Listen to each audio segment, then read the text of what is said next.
Hey guys, welcome back to my channel. My name's Ishi, and today I'm here to talk about the top 10 sequels I want to read in 2020. These are not new releases. These are just sequels to books I started reading in 2019, and I really like them, so I want to continue on with the series. I don't want to be talking too in-depth about the sequels and about the synopsis to the sequels in case you haven't read the first book, so I will just be saying, this is the sequel, and this is the first book, and I really like the first book because blah blah blah blah blah. Because I don't want to spoil anybody. The first book I have on this list is Vow Thieves by Mary E. Pearson, which is the sequel to Dance of Thieves by Mary E. Pearson. And before I say anything else, I just want to say that I bought this book for no other reason than the fact that the cover was absolutely breathtakingly beautiful. Just look at it. It's so pretty.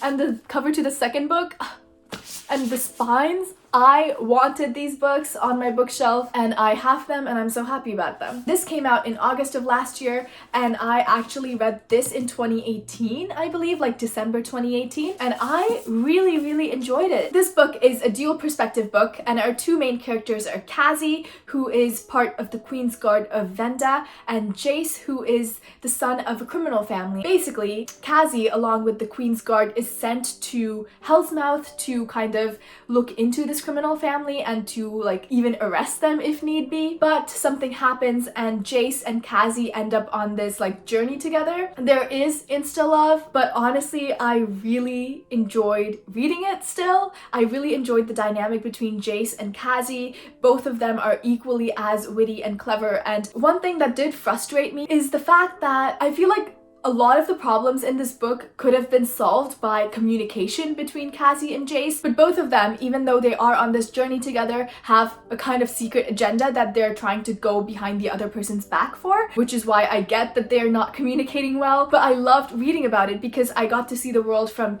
Jace's point of view, and I also got to see the world from Kazi's point of view. I ended up giving it 4 stars and I really liked it, which is why I was very excited for Vow of Thieves, because the ending to this book was like a huge cliffhanger and I must start this immediately. The next book I have on here is Queen of Nothing by Holly Black. I read The Cruel Prince and The Wicked King last year and I really enjoyed it. I think I liked The Cruel Prince more than The Wicked King, but I gave both of them like 3 stars, 3.5 stars. I feel like everyone knows what The Cruel Prince is about, but if you don't already, our main character is Jude and she has grown up amongst fairies. She's trained with them, studied with them, and she's very smart, very strong, and must survive in this cruel and trickery-filled world of fairies. The one problem I had with The Cruel Prince was that I didn't find the plot to be dynamic enough, because the entire story took place in like one spot, essentially. Like there was just the palace and they went back and forth from their house to their palace. Like there was not much like traveling going on, so I was like, okay, like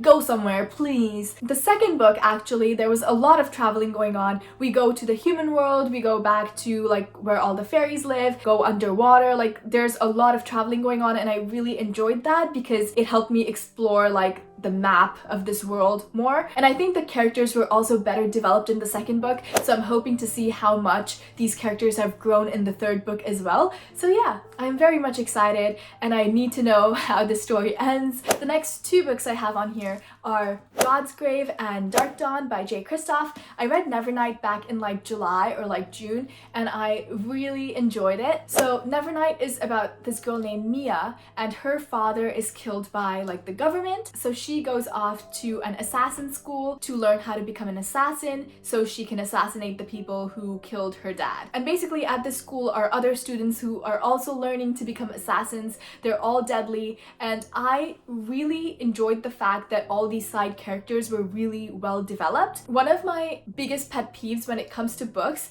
are side characters who are just there to kind of advance the main character's plotline or advance the main character's own character development, but I feel like all the side characters in this book were so well developed. They all had their own reasons for being at this assassin school and they all had their own personalities. They all went through their own character development and I really appreciated that. One thing that is very unique to this book that is not usually present in other YA books is that there are lots and lots of footnotes like this.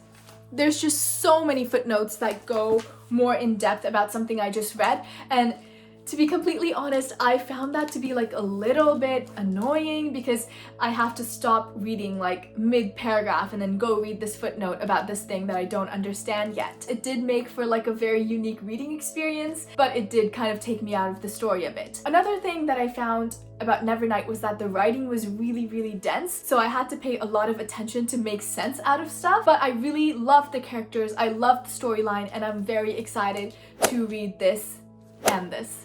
The next two books I have on here are Thunderhead and The Toll by Neil Shusterman, and the first book was Scythe, which I absolutely loved. It was so amazing. It was one of the most memorable books that I would say I have read in 2019. Scythe takes place in a world where there's no death, no war, no disease, and the only way people can die is if they're killed by a scythe. And scythes are basically hired for like population control. So both Citra and Rowan are chosen to apprentice under a scythe, and they both don't want to do it because they don't like the morality of it, but they must learn how to be the best at what they do if they want to survive in this world. One thing I really love about Neil Shusterman's books is the way he writes his characters and the way his characters grow and develop throughout the book. And he has a way of putting his characters into situations where no matter what they choose, like it will be a hard choice for them, and this really like helps them along in their character development. It is absolutely amazing and fascinating, and like it's a great study on human nature, even like so good. I'm super excited to read this one and this one. The next book I have on my list is The Wise Man's Fear by Patrick Rothfuss. This is book 2 in the Kingkiller Chronicles, and the first book was Name of the Wind. This is one of the best books I have read in 2019. I absolutely loved it. It was so amazing. I gave it 5 out of 5 stars. Our main character is Kvothe, and this book is a tale of Kvothe, a very magically gifted young man who grows to be the most notorious wizard the world has ever seen. This book is an intimate narrative of Kvothe's childhood in a trope of traveling players, his years spent as a near feral orphan in a crime-ridden city, his daringly brazen yet successful bid to enter one of the most highly acclaimed universities of magic, and his life as a fugitive after the murder of a king. And the writing style is absolutely beautiful, so good. There is a lot of like dramatic language in this book, and from other Goodreads reviews,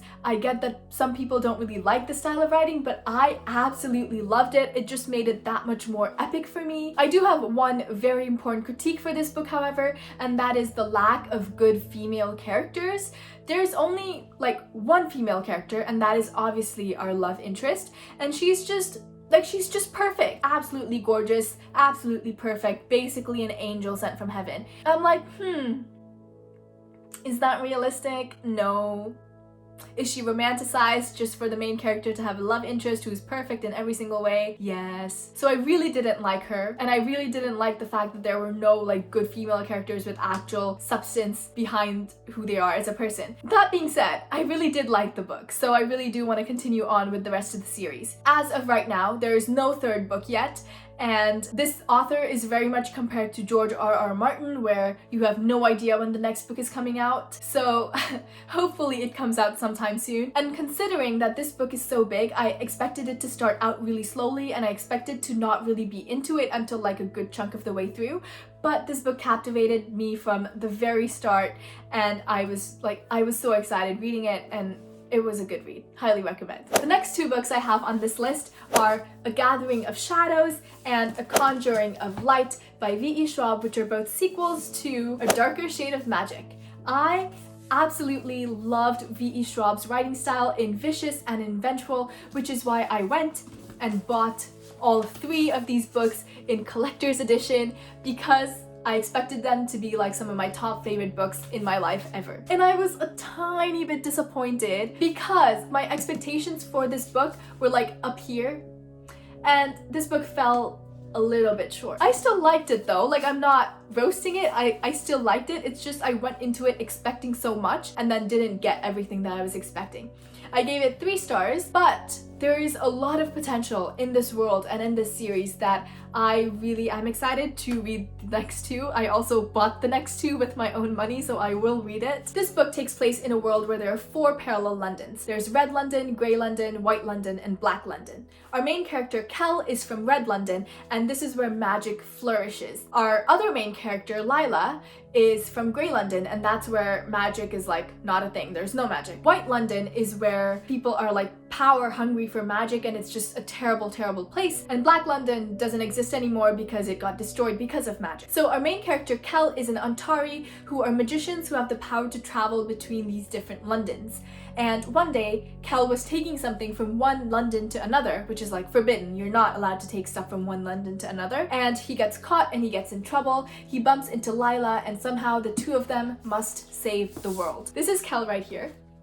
And this is Lila. And these are our two people from White London. I love Kel. I love reading about him going between the different Londons, and I love reading about him using his magic. I love his brother Rai, but I felt like this book was a little bit concept heavy. Like, it was a bit of a complex magic system, so I felt like every chapter was explaining something about the magic or about something, and I just wanted there to be more action, but there was just a lot of explanation about the world. Next is Lila. She is no doubt a very badass female character, but she was just so annoying. I did not like her one bit. I did not like her until like the last 50 pages of the book. And the last 50 pages was where I was like, okay, like maybe you're fine. But she was honestly so annoying, so obnoxious, and so full of herself. So I think one of the big reasons why I didn't enjoy this book as much as I could have was because I was annoyed at every single page that Lila was on, which is like most of the pages. Overall though, I really did like the book, but I felt like something was missing. There was not a single scene that had me more excited than the others, or a single scene that had me scared for the characters.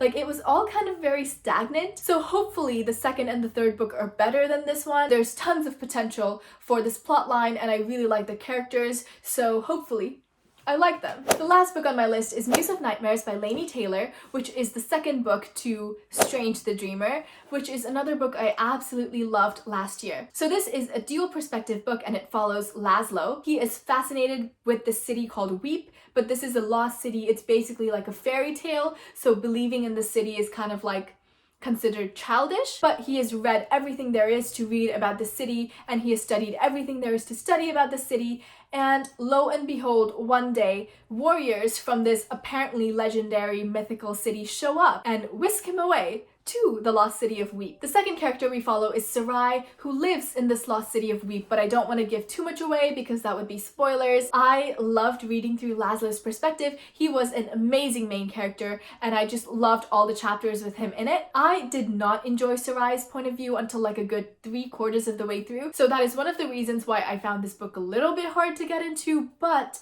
overall I really do enjoy the plot. I really do enjoy like all the characters, and the ending of Strange the Dreamer has me agitated, and I must know what happens in the sequel right away. So those are all the sequels I hope to get to in 2020. Hopefully I really, really like them. If you have read any of these books, please let me know. And if you have not read any of these books, I highly recommend, especially Scythe and Dance of Thieves. But yeah, my name's Ishi. Thank you for spending time with me, and I hope your day is as wonderful as you are.